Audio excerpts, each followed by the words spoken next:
Assalamualaikum warahmatullahi wabarakatuh.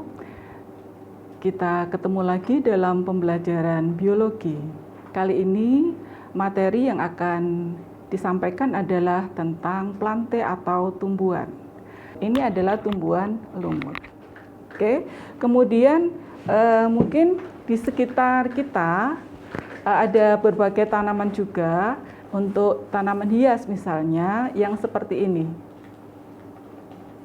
Nah, ini ada juga tanaman yang seperti ini. Ini juga merupakan contoh dari tanaman yang akan kita bicarakan pada topik kita sekarang. Apa yang dapat kalian amati dari tumbuhan itu? Kenapa tanaman berwarna hijau? Karena tanaman ini mempunyai struktur yang namanya klorofil, sehingga tanaman cara hidupnya secara autotrof, yaitu bisa membuat makanan sendiri dengan melalui proses fotosintesis. Selain warna, dia hidupnya di mana? Kita bisa menemui tanaman yang seperti ini tadi, yang hidup di batu bata tadi itu, kita temukan di daerah yang bagaimana? Apakah yang kering, kekurangan air, atau daerah yang lembab atau banyak air? Ya, betul ya. Ini kita bisa temukan di daerah yang lembab atau banyak airnya. Demikian juga tanaman yang ini dan ini ya. Ini adalah tanaman, contoh tanaman paku-pakuan, dan ini adalah tanaman lumut. Nah, dari gambar itu, ini adalah tanaman lumut atau yang disebut dengan Bryophyta. Ciri-ciri tanaman lumut yang seperti ini tadi kita lihat, apakah dia kelihatan dengan jelas? Kita amati apakah kelihatan dengan jelas mana struktur daunnya, mana struktur batangnya, mana struktur akarnya. Apakah jelas, oh yang ini akarnya, batangnya, daunnya. Nah, ternyata tidak ya. Sebagian tanaman lumut ini adalah merupakan tanaman Talophyta, yaitu tanaman yang belum dapat dibedakan antara akar, batang, dan daunnya.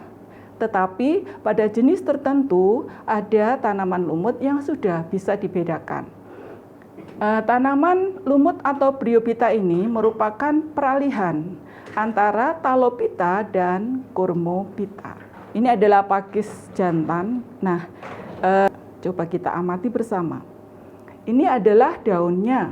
Batangnya kita bisa bedakan, batangnya yang berwarna coklat, daunnya berwarna hijau, akarnya di dalam tanah.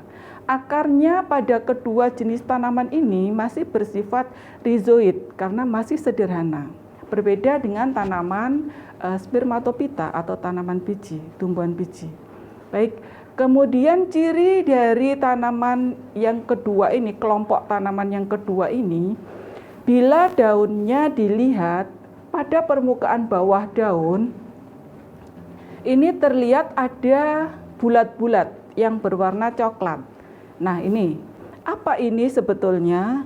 Ini adalah kantong atau kotak spora. Di dalamnya terdapat spora. Nah, tanaman ini apa toh sebetulnya? Tanaman ini adalah tanaman atau tumbuhan paku atau Pteridophyta. Pteridophyta pada tanaman yang bisa kita lihat sehari-hari, di bawah daunnya itu pasti sudah ada sporangium. Kenapa seperti itu? Karena fase dominannya adalah fase sporofit, yaitu fase yang menghasilkan spora. Gimana dengan lumut? Tumbuhan lumut? Tumbuhan lumut ini fase dominannya adalah gametofit, yaitu tumbuhan yang menghasilkan gamet. Yang sehari-hari kita lihat, ini adalah tumbuhan lumut yang ujung-ujungnya itu ada gametnya. Di ujung dari tanaman itu terbentuk fase gamet. Di sini diamati di gambar, yaitu ada antheridium dan ada archegonium.